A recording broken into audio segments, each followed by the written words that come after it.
राज्यात महानगरपालिकेची निवडणुकांची रणधुमाळी आजपासून 29 महापालिकेत प्रचाराचा वेग वाढणार आहे। उमेदवारांसोबत दिग्गजांच्या तोफा देखील धडाडणार आहेत।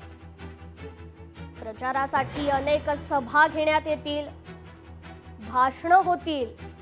त्यामुळे आता या सभेत एकमेकांवर टीकास्त्र देखील डागलं जाईल।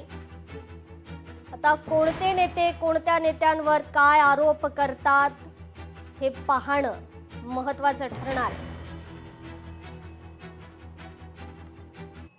राज्यातील 29 महानगरपालिका निवडणुकीत आज अर्जांची छाननी होणार आहे।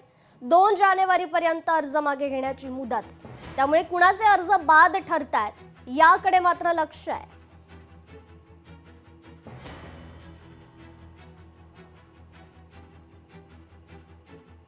मुंबई पालिका निवडणुकीसाठी 2500हून अधिक उमेदवारांनी अर्ज दाखल केलेत। पालिकेच्या 227 जागांसाठी सर्व पक्षांसह अपक्ष असे 2500हून अधिक अर्ज राजकीय पक्षांच्या कार्यालयाबाहेर एबी फॉर्मसाठी काल गर्दी झाली होती।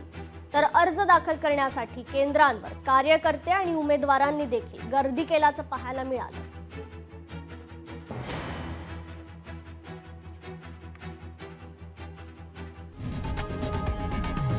लोकशाही मराठी ऐका, पहा, जागरूक रहा।